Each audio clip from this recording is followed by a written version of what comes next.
Shalom, Israel. And when I mean Israel, I'm talking about the Black, Hispanic, and Native Indians. The Lord's 54th annual Passover is going down again this year, sundown, April 1st at 500 South Salisbury Street in Raleigh, North Carolina at the Downtown Conventional Center.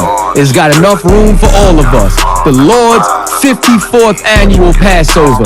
Last year, brothers and sisters showed up from all over the world, rocking ancient garments and glorious apparel in order to serve the Most High in Christ. Now, it's that time again. Commander General Yohana's putting out the decree for all brothers and sisters to show up sundown, April 1st in Raleigh, North Carolina. Join us at the Sheraton in Raleigh, the hotel right downtown. It's at 421 South Salisbury. The Passover is right up the block at the convention center, literally within walking distance. Make sure you pull up. Make sure that you do your due diligence because rooms are going fast and they are limited this weekend.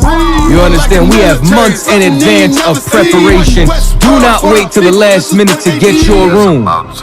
The Lord's 54th annual Passover, Saturday, April 1st in Raleigh, North Carolina. Join us there. It's about time, sending curses to them enemies. That's what I'm talking about. Most High Christ. I want everybody to make sure they step on that picture right there because that's a lie right there. Christ was a dark-skinned man. You understand? But the Alamo, before it was a fort, it was what we call a mission. And that mission was to brainwash the Native Americans that were forced to build the Alamo into believing that that was Christ. When that is not Christ, that is a false image. You should step on that picture because it is a lie. It does not go with the Bible. But because everybody wants to make money out here in San Antonio, they prioritize money over the truth. Damn. That's why when we come out here with the loudspeaker, Jesus. that is not Jesus. That is Caesar Borgia. Right. Caesar Borgia, son of Pope Alexander VI of Rome.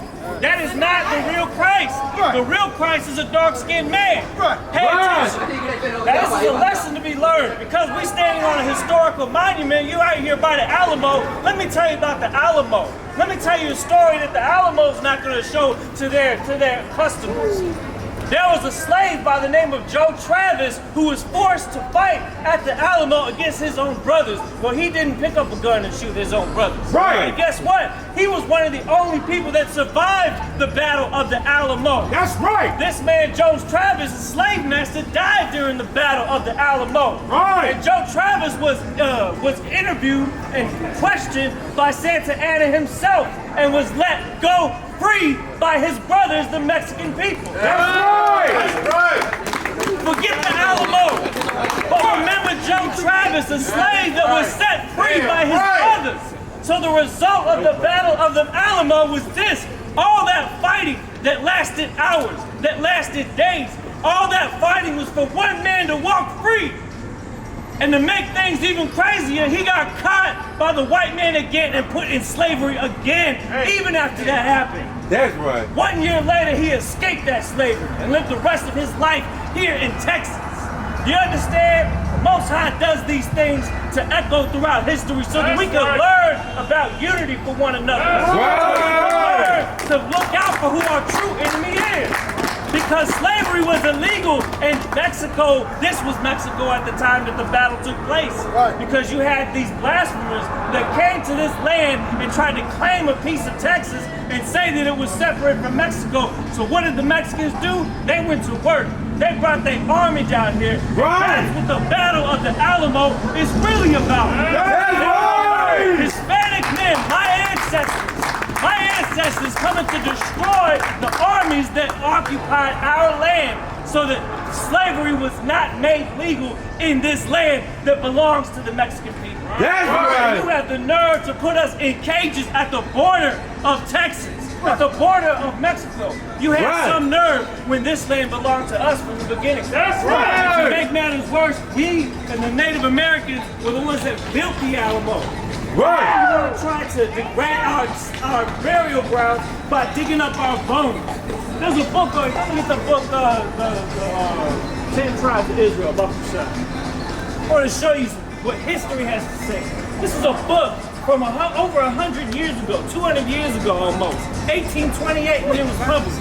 Now the people, they studied the Native Americans. You know what they found out? The Native Americans were following the laws of the Israelites. The Native Americans wore fringes on their garments. Their women would separate themselves during their lunar visitation. The women would actually go as far as to teach each other decency and to cover themselves up, to be modest. And one of the things that was said in this book, when you go and read it, is it tells you that there are two things that are unexcusable to do against the Native American people. One is to bury a Native American next to a white man. And that is exactly what they did during the Alamo after the battle took place. That's strike one, Esau. That's strike one. The other desecration that they did was to mess with the burial site here in 2019 when they started working on renovating the Alamo. Don't you understand that that goes against what our people stood for? You are not supposed to desecrate somebody's grave. And here they are digging up the bones of my ancestors here in 2023. And you want to try to tell me there is no racism in America? You want to tell me that America is the land of the free and the home of the brave? When we bring out the truth, you try to shut us down. Because it messes with your money. Because it messes with your traffic flow. Because it messes with your economy. When the fact is, this was our economy way before it belonged to any of y'all. And now, the Lord is going to bring destruction on this place for what they are doing to the Mexican people.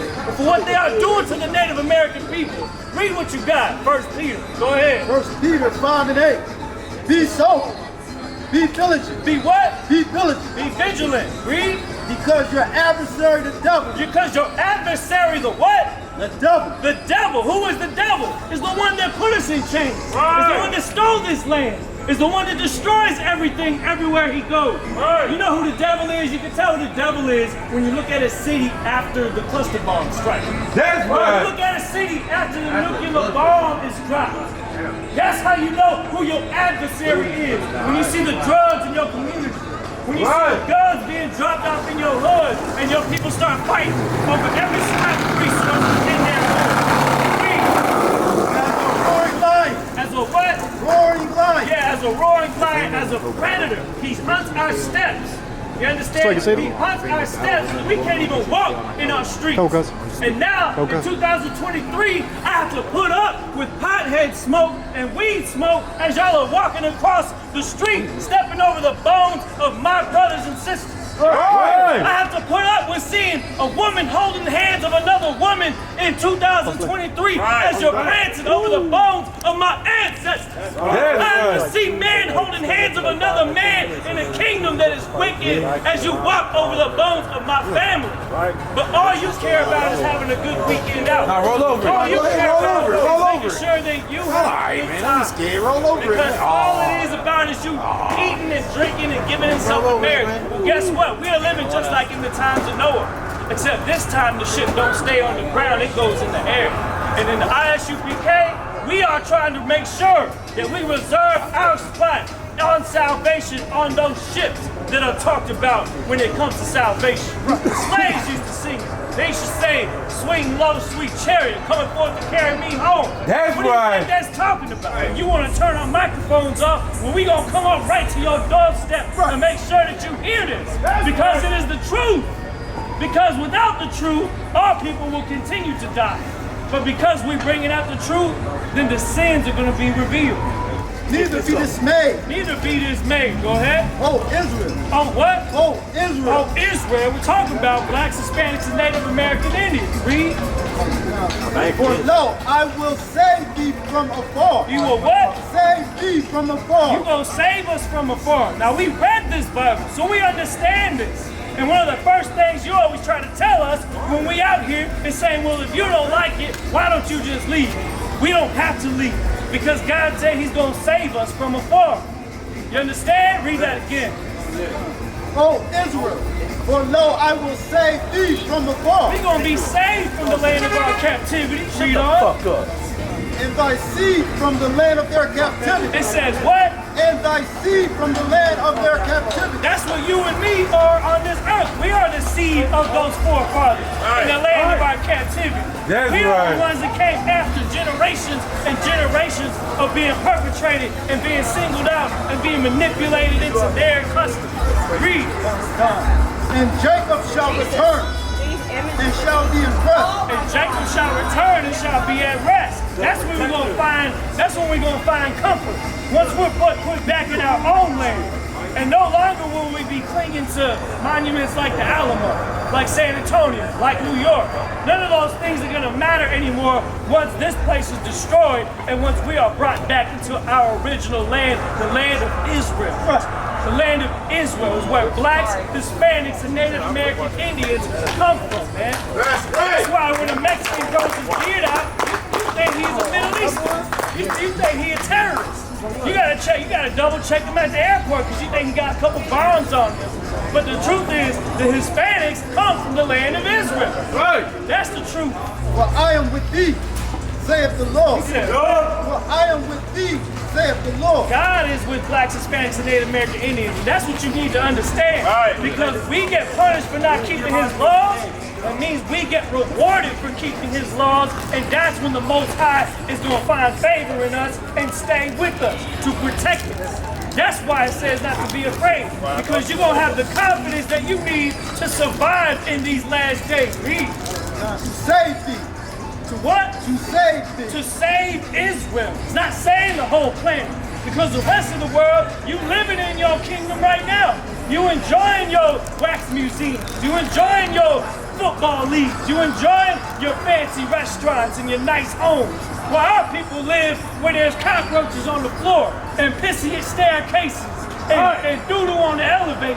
Right. Instead, where rent's going to skyrocket to $1,700 a month for a one-bedroom apartment.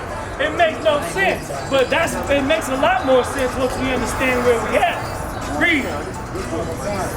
Though I make a full end of all He nations. says, what? Though I make a full end of all nations. When we are saved from afar, the Most High is going to make a full end of all nations. Go ahead.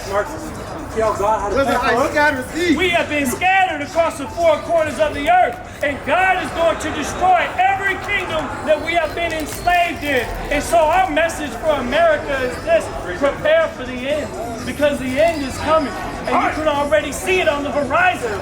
But the truth is, you right at the gate. It's already taking place. You're already starting to feel them gas prices go up. You can't get a dozen eggs of chicken without spending 20 bucks now. You understand? And it's gonna get worse until there's no food left on the shelf. And then all you're gonna have, black man and Hispanic man, is each other. And that's the only way out of this situation. Right. Yet will I not make a full end of thee. That, he says, what? Yet will I not make a full end of thee. Because Israel is a world that is going to last forever.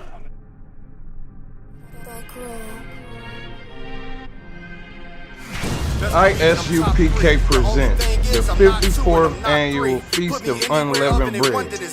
Last year we did it big. This year is going to be way big. More brotherhood, more sisterhood, more UPK. On Sunday, April 2nd, 2023, we're going to be at 421 South Salisbury Street in Raleigh, North Carolina at the Sheraton Raleigh Hotel Ballroom. We're calling all blacks, Hispanics, and Native Indians to come join us. To your third eye peephole, line for line, this shit too easy. It's like a free throw. Mastered the game too early. This bitch is cheat code. Remember, admission to the Passover is $200 per adult. That's $200 per adult. For more information, call 919-697-8257. Call 919-697-8257.